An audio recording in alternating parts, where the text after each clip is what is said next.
construction, coal industry, transport, engineering, and the automotive industry, 4 sectors of the Russian economy at risk, reported to Putin by Deputy Prime Minister of Russia Alexander Novak. These sectors are at risk due to their solvency indicators or the need for credit restructuring, Novak explained. The real reason for these problems is not disclosed by the Kremlin. Publicly, neither Putin nor his officials admit to the dire state of the economy, though it has become impossible to ignore the catastrophic trends.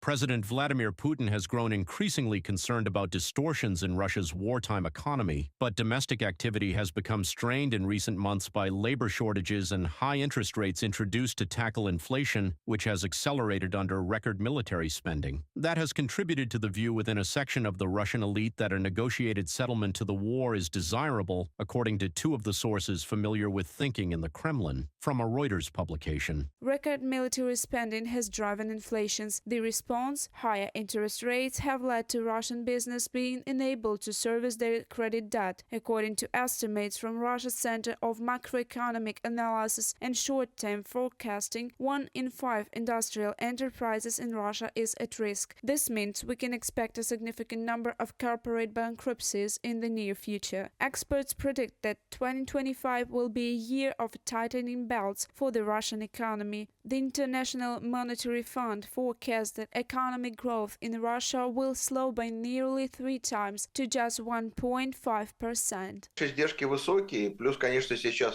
Costs are high. There is an increase in all resources that are consumed. Not everything has manifested yet. This year, we will most likely see a sharp rise in railway tariffs, as well as a sharp increase in road transport tariffs. There is also a big crisis in road transportation, which will affect the final product prices in supermarkets. On the industrial market, costs are increasing. Russia's response to any crisis, repression. Putin has ordered the police to, quote, ensure economic security and cleanse the country of corruption. In Russia, anyone deemed connected to the West or insufficiently loyal to the regime can be blamed for economic issues. Over the first 10 months of 2024, Russia opened 18,000 corruption cases. In some cases, this led to the nationalization of private businesses. For instance, corrupt origins became the grounds for the nationalization of Russia's largest pasta producer, Makfa. According to the Moscow Times, 29 companies were nationalized for violating anti-corruption laws, from the Moscow Times publication.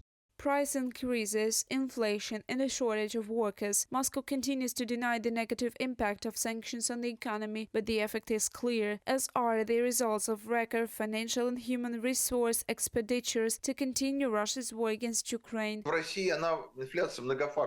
In Russia, inflation is multifaceted. The central bank tries to make it seem like everything is only about the insane influx of money. This is not true. It's convenient for them to explain that a lot of money is being pumped into the budget. They now try to claim that the Ministry of Finance is spending less money, which is very laughable. If the Ministry of Finance had its way, it would spend less money. But the military demands, give us money. So what can the Ministry of Finance do? In 2025, the Russian economy will become even more dependent on the military-industrial complex, according to British intelligence. This is due to inflationary pressure and corporate defaults in civilian industries. In 2025, inflation in Russia will exceed the central bank's target of 4%. If interest rates remain high, businesses' pressure will grow. For ordinary Russians, this means further price increases on consumer goods are inevitable. Reported by Alexandra Zaslavets, Victoria Smirnova, UATV News.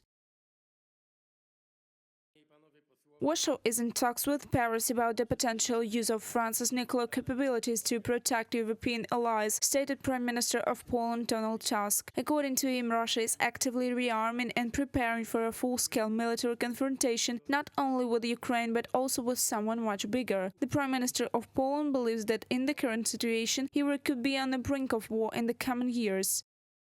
We need to look more boldly towards the future when it comes to weapons technology, and we are seriously discussing with the French their idea of a nuclear umbrella over Europe. It is time for Poland to, using the means it has, as well as its own experience and the battlefield experience of Ukraine, boldly consider our capabilities regarding the most advanced weapons. We face a very serious arms race. It is a race for security, not a race to war.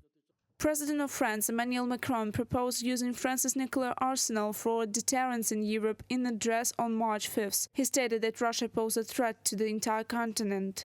Notre dissuasion nucléaire nous protège. Our nuclear deterrent forces protect us. Since 1964, they have always played a role in maintaining peace and security in Europe. I have decided to initiate strategic discussions on protecting the entire continent using our nuclear weapons. The decision will depend on the leaders and commanders of European countries. According to experts, France had 290 nuclear warheads in 2023. 50 of them are mounted on air-launched cruise missiles. This can be carried by French multi-role fourth-generation Dassault Rafale fighter jets. France has the fourth largest nuclear arsenal in the world. Only Russia, the United States and China have more warheads. One way or another, if the U.S. were to reduce its presence on the European continent in terms of security, it would undoubtedly raise the question, who will provide the nuclear umbrella over Europe? And besides France, there are no serious alternatives. The U.K. is not an EU member, and part of its nuclear warheads are carried by American carriers, so it's not a fully sovereign solution. Therefore, France is the only option here. Warsaw is also considering withdrawing from international conventions banning landmines and cluster munitions. The Prime Minister of Poland said the country intends to use all available means to ensure its security given the threat from Russia. Poland is also planning to increase the size of its armed forces. Currently, the Polish army has 200,000 soldiers. With the reservists, it should reach up to 500,000, according to Donald Tusk. Therefore, Warsaw is working on a large-scale military training program for all men of conscription age. If I were to suggest a return to basic compulsory service, I would say this. We have several models. One of the valued ones is the Swiss model, and that is that it is not mandatory, but there are incentives that could make men decide to undergo annual training, and it is not just symbolic, not fake. And we will be ready with this model in the next few weeks.